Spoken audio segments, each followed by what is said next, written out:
안녕하세요. 하민입니다. 남의 말 잘 믿는 편이세요?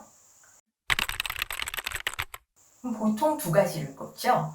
하나는 이야기가 탄탄합니다. 네가 딱딱 맞아. 또 하나는 메신저입니다. 그러니까 그 이야기를 전하는 사람이 믿을만해서.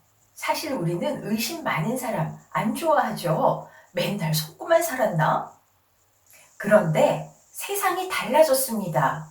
AI 나오면서 이거 진짜하고 가짜도 구분하기 어려운데 같은 사건 놓고 뭐 이쪽 말 다르고 저쪽 말 다르고 너무 팽팽해. 양쪽의 주장이 다 그럴듯해서 대체 어느 말을 믿어야 되지? 결정하기가 쉽지가 않아요. 더 근본적으로는 쉽게 잘 믿는 거, 이게 미덕일까? 오늘은 조너던 갓설이 쓴 이야기를 횡단하는 홈픽투스의 모험을 중심으로 이야기의 역설을 다뤄보겠습니다. 사람, 본능적으로 이야기를 좋아하죠. 원시 시대 제사장부터 그리스 로마 시대에 신전에서 일하는 신녀들까지 전부 다 이야기를 통해서 사람들을 움직이게 했습니다. 전쟁도 영웅 이야기도 출발점은 이야기인 셈이죠.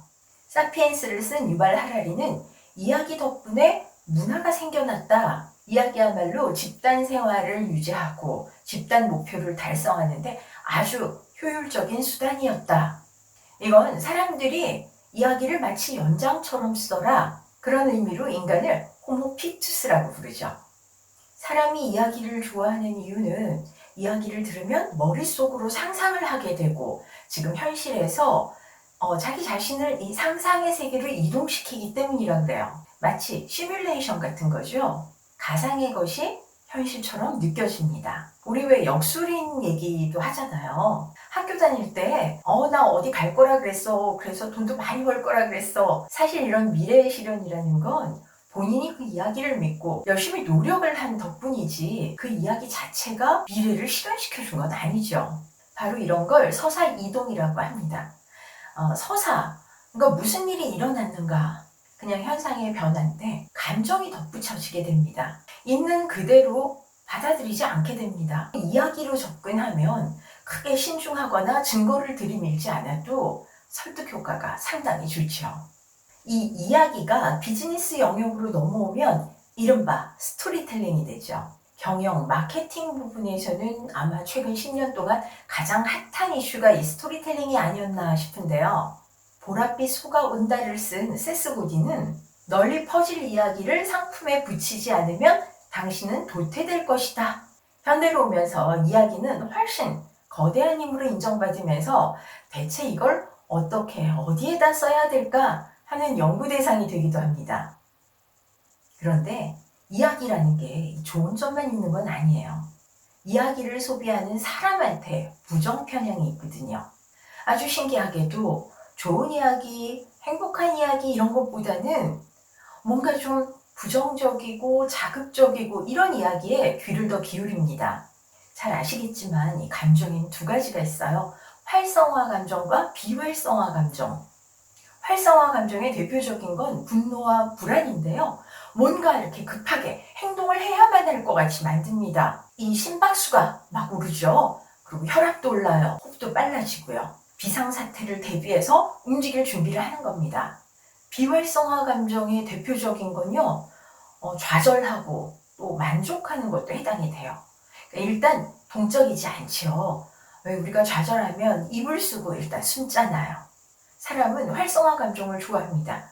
오랜 역사상 이 생존에 유리했던 거는 사실은 활성화 감정이었거든요. 가만히 둬도 상상을 잘하는데 정말 그럴듯한 환경이 조성이 돼 있다. 얼마나 더 생생하고 얼마나 푹 빠져들 수 있겠어요. 그게 바로 현대, 오늘날이죠. TV, 영화뿐만 아니라 이 미디어 폭이 상당히 넓어졌습니다. SNS까지 포함이 되잖아요. 한마디로 이 이야기가 물 만난 격입니다. 이야기 종류도 많아졌고요. 폭도 상당히 넓어졌어요. 안타깝게도 이 인간의 본능에 맞춰서 도시괴담이라든지 가짜뉴스라든지 흉흉한 소문이라든지 음모론이라든지 이런 이야기들이 대폭 늘어났습니다. 전달 속도가 빠르다는 이 SNS에서는 진실보다 가짜, 음모론이 6배 빠르게 확산이 되고 부정적인 어휘가 들어가는 내용만으로도 리트윗될 확률이 20%나 늘더라. 자, 이런 환경 속에서 현대인은 하루 12시간씩 이 미디어를 소비합니다. 눈만 뜨면 하루 종일 끊임없이 별의별 이야기들을 다 듣고 산다는 거예요. 사회학자인 마셜 맥클루언은 이렇게 말했죠. 대중매체의 신기술이 세계 시민의 가치관과 이야기를 통일해서 하나로 뭉치게 할 것이다. 예언은 아주 멋있었지만 결과는 반대였습니다. SNS 알고리즘은 지구촌을 하나로 묶기보다는 내가 알고 싶고 내가 보고 싶고 내가 믿고 싶은 것만 계속해서 추천을 합니다. 결국 내가 소비하고 싶은 이야기로만 가득 찬 세상을 제공한다는 거죠. 그러다 보니 우리는 진짜 현실이 아닌 이 현실의 개인 맞춤형 버전 속에 gat혀버리게 됐다는 겁니다. AI 시대가 도래하면서 이 문제는 조금 더 복잡해졌습니다.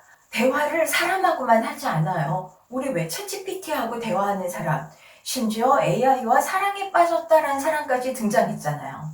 사실은 우리와 대화하고 있는 이 챗봇도 SNS 알고리즘과 마찬가지입니다. 우리가 듣고 싶어하는 내용에 대해서만 답을 해주고 듣고 싶은 이야기 중심으로 얘기를 풀어갑니다. 이제 과거와 달리 이야기는 통합의 기능이 아닌 분열의 기능을 보여주기 시작했죠.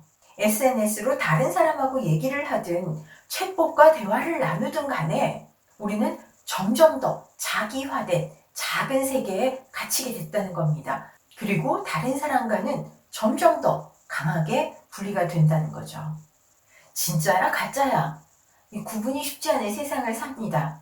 게다가 전적으로 거짓이야, 전적으로 진실이야가 아니라 이 진실과 거짓이 부분적으로 살짝 섞여 있는 오묘한 가짜들이 난립하는 시대죠. 합리적인 의사결정 쉽지 않습니다.